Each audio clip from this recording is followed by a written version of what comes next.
Hello friends, welcome to my channel. दोस्तों, आज के इस वीडियो में हम बात करने जा रहे हैं आपके एमपी पटवारी एग्जाम के लिए इंपॉर्टेंट जीके के क्वेश्चन के बारे में। ये वो क्वेश्चन है जो आपके प्रीवियस ईयर के पटवारी के एग्जाम में आए हैं और आपको बताएं व्यापम में ये क्वेश्चन काफ़ी ज़्यादा रिपीट भी हुए हैं अलग अलग एग्जाम में।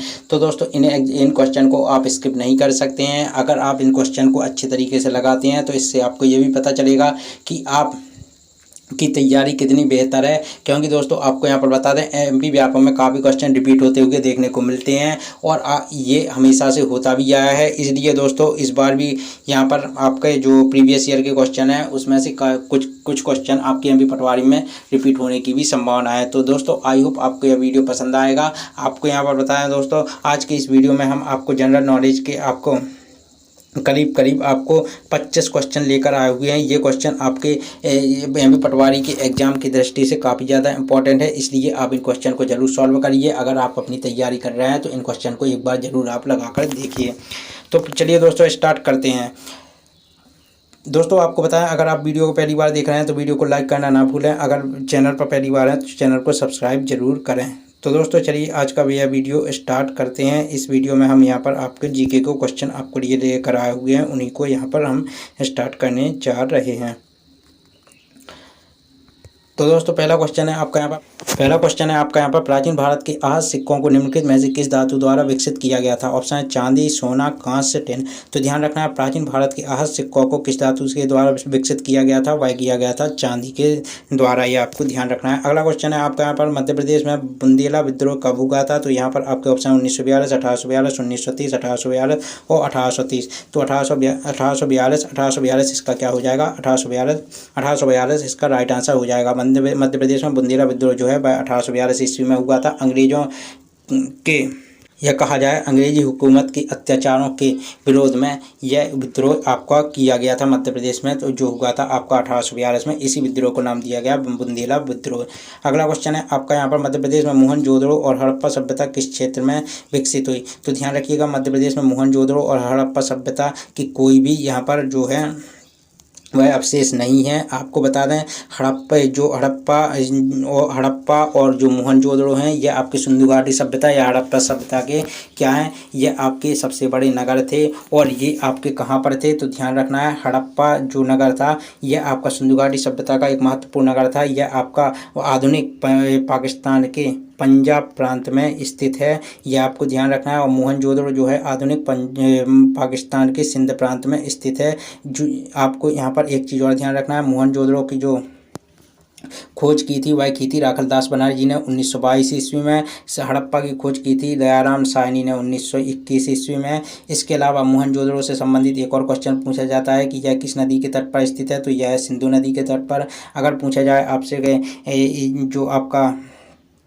जो आपका हड़प्पा है या किस नदी के तट पर स्थित है? तो यह है आपका रावी नदी के तट पर। अगला क्वेश्चन है थेरवाद और महासंघिका के बीच विभाजन किस बौद्ध परिषद में हुआ था? यहाँ पर आपके ऑप्शन दिए गए हैं, प्रथम और तृतीय और चतुर्थ। तो ध्यान रखना, थेरवाद और महासंघिका के बीच विभाजन आपका द्वितीय बौद्ध परिषद में हुआ था, यह आपको ध्यान रखना है। इसके अलावा आपको ध्यान रखना है जो 4 बौद्ध परिषद हुई थी इनकी आपको पूछी जाती है कि यह कब हुई थी, किसकी अध्यक्षता में हुई थी? तो यह भी आपको ध्यान रखना है। जैसे प्रथम बौद्ध परिषद आपकी या बौद्ध संघ थी आपकी 483 ईसा पूर्व में हुई थी। कहाँ पर हुई थी? राजगृह में हुई थी। अध्यक्ष महाकश्यप थे और संरक्षक या किस राजा के शासनकाल में हुई थी? तो वह थे अजातशत्रु। द्वितीय बौद्ध संघ थी 383 ईसा पूर्व में हुई थी, वैशाली में हुई थी। सभाकामी इसके अध्यक्ष थे, कालाशोक के संरक्षण में यह हुई थी। अगला यहाँ पर तृतीय बौद्ध संगीति जो थी वह आपकी 250 ईसा पूर्व में हुई थी, पाटलिपुत्र नामक स्थान पर हुई थी। मोगरीपुत्र इसके अध्यक्ष थे और सम्राट अशोक के शासनकाल में यह हुई थी।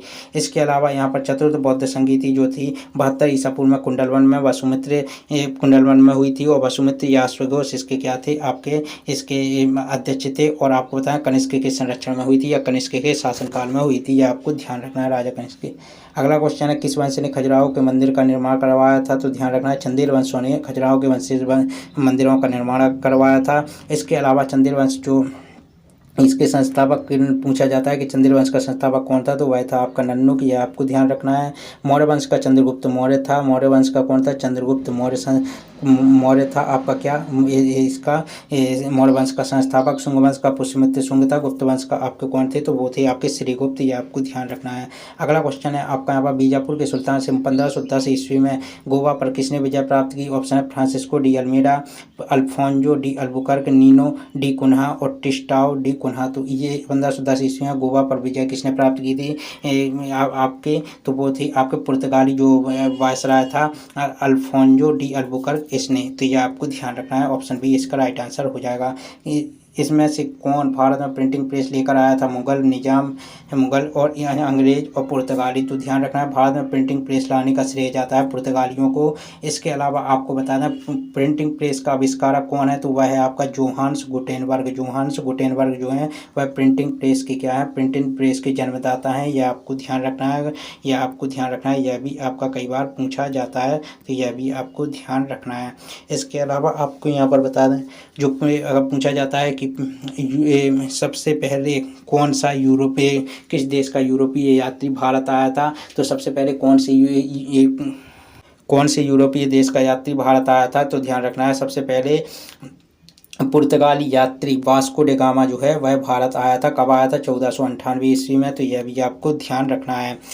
अगला क्वेश्चन है आपका यहाँ पर चरण पादुका हत्याकांड मध्य प्रदेश के किस जिले में हुआ था, तो ध्यान रखिएगा चरण पादुका हत्याकांड मध्य प्रदेश के छतरपुर जिले में हुआ था। इसको मध्य प्रदेश का जलियांवाला बाग हत्याकांड भी कहा जाता है। यह भी आपको ध्यान रखना है। यह आपका हुआ था 14 जनवरी 1931 को, अगर डेट ऑफ बर्थ आपसे कभी पूछी जाए तो। अगला क्वेश्चन है आपका यहाँ पर मीर जाफर का उत्तराधिकारी कौन था, तो मीर जाफर का उत्तराधिकार यहाँ पर ध्यान रखिएगा छतरपुर जिले के चरण पादुका नामक स्थान पर यह आपका क्या हुआ था, चरण पादुका हत्याकांड हुआ था। यह आपको ध्यान रखना है। मीर जाफर का उत्तराधिकारी कौन था, तो यहाँ पर ऑप्शन है अशरफ अली खान, नजाबत अली खान और मुबारक अली खान, मीर कासिम। तो मीर जाफर का उत्तराधिकारी कौन था, तो वह था आपका कौन, मीर कासिम। यह आपको ध्यान रखना है। जो मीर जाफर था यह आपका किसका उत्तराधिकारी था, यह आपका था सिराजुद्दौला का उत्तराधिकारी। यह आपको ध्यान रखना है। अगला क्वेश्चन है आपका यहाँ पर किस अधिनियम के माध्यम से भारत में द्विसदनीयता की प्रणाली शुरू की गई थी, तो यहाँ पर आपके ऑप्शन दिए गए हैं। तो ध्यान रखिएगा आपके भारत सरकार अधिनियम 1919 के तहत आपके द्विसदनीयता की प्रणाली की शुरुआत की गई थी, या द्विसदनात्मक प्रणाली की शुरुआत की गई थी। ये आपको ध्यान रखना है। निम्नलिखित में से कौन सा भारतीय परिषद अधिनियम 1892 का प्रावधान है। राज्य के राज्य सचिव, सांप्रदायिक प्रतिनिधित्व की प्रस्तुत प्रणाली, पोर्टफोलियो प्रणाली प्रस्तुत।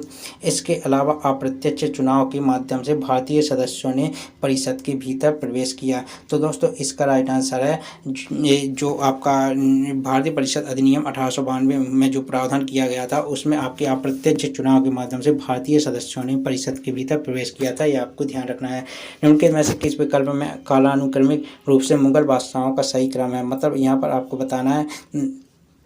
बताना है कालानुक्रमिक के अनुसार आपको यहाँ पर बताना है कि कौन से मुगल बादशाहों का सही क्रम है। तो यहाँ पर आपको बता दें इसका जो राइट आंसर है आपका वह क्या है, तो इसका जो राइट आंसर है वह है आपका हुमायूं, अकबर, जहांगीर, शाहजहां।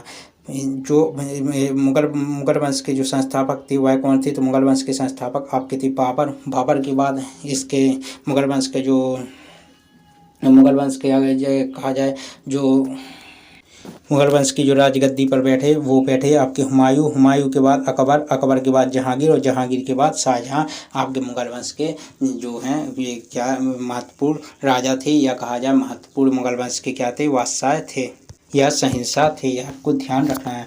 अगला क्वेश्चन है आपका यहाँ पर कौन सा भारतीय राज्य नागालैंड की सीमा को नहीं छूता है, तो यहाँ पर ऑप्शन है असम, अरुणाचल प्रदेश, मणिपुर, असम और मेघालय।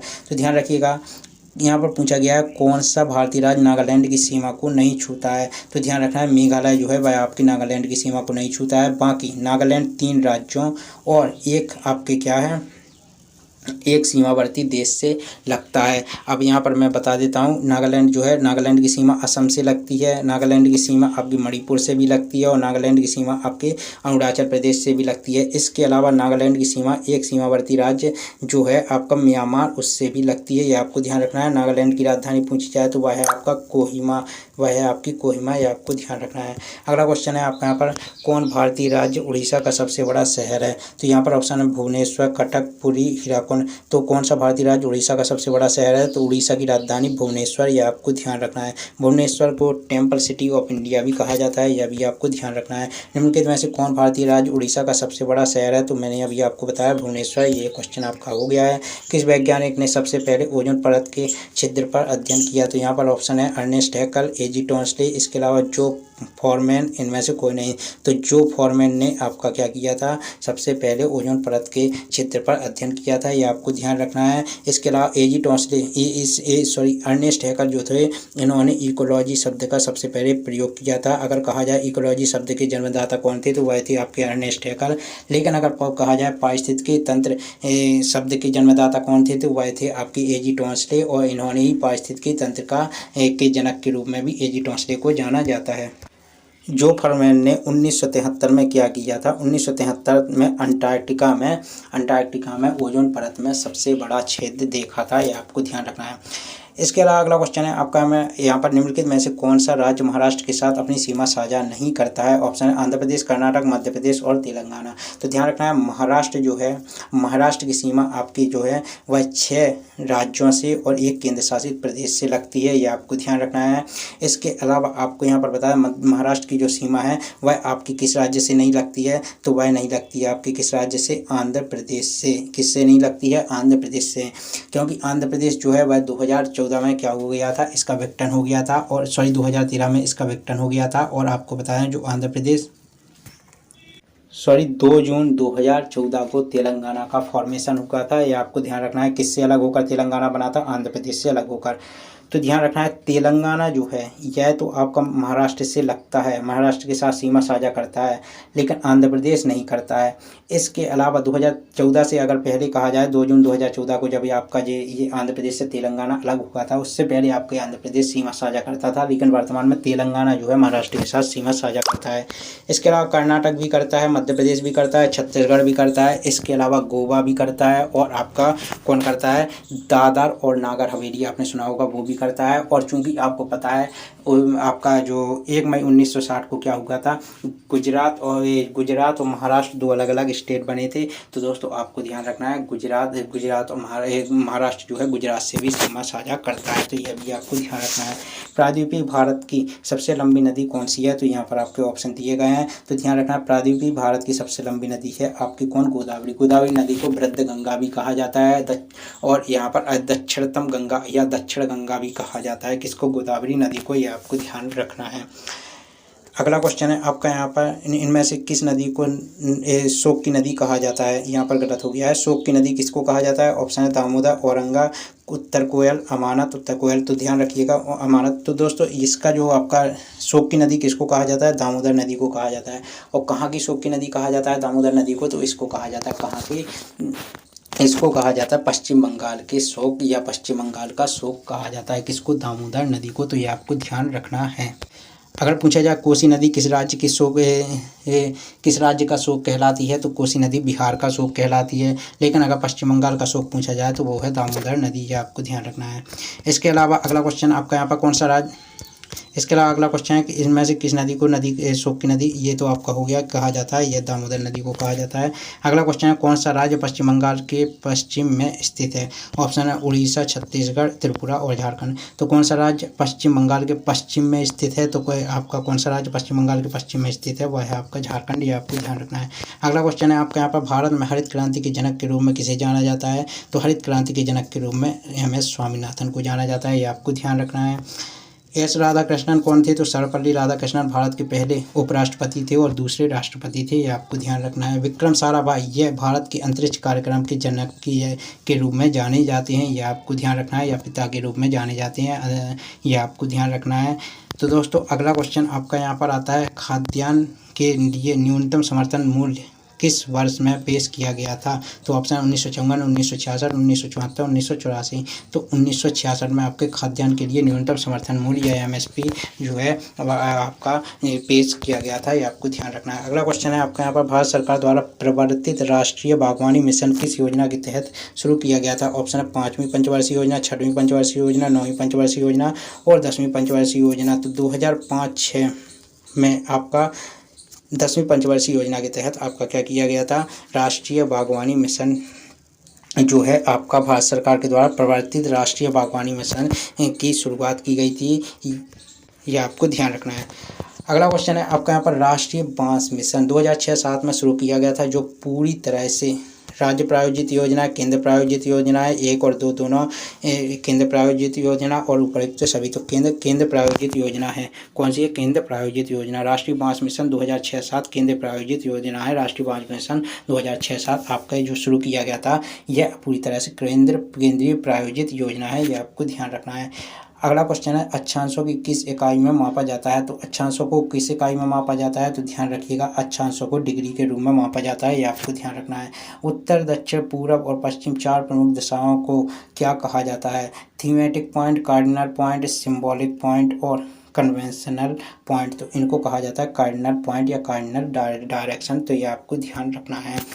अगला क्वेश्चन है आपका यहाँ पर 23.5 डिग्री यानी 23.5 डिग्री उत्तरी अक्षांश क्या इंगित करता है? तो 23.5 डिग्री उत्तरी अक्षांश आपका किसको इंगित करता है? यह करता है कर्क रेखा को। अगर 23.5 डिग्री अगर दक्षिण अक्षांश पूछा जाए तो वह आपके मकर रेखा को इंगित करता है या मकर रेखा के बारे में बताता है। तो मकर रेखा आपकी 23.5 डिग्री दक्षिणी अक्षांश पर स्थित है और आपकी कर्क रेखा 23.5 डिग्री उत्तरी अक्षांश 23.5 डिग्री उत्तरी अक्षांश पर कर्क रेखा स्थित है। दोस्तों यह थी आपके पटवारी के लिए इंपॉर्टेंट आपके जीके के क्वेश्चन। अगर वीडियो पसंद आया वीडियो को लाइक करें, चैनल को सब्सक्राइब करें। जय हिंद।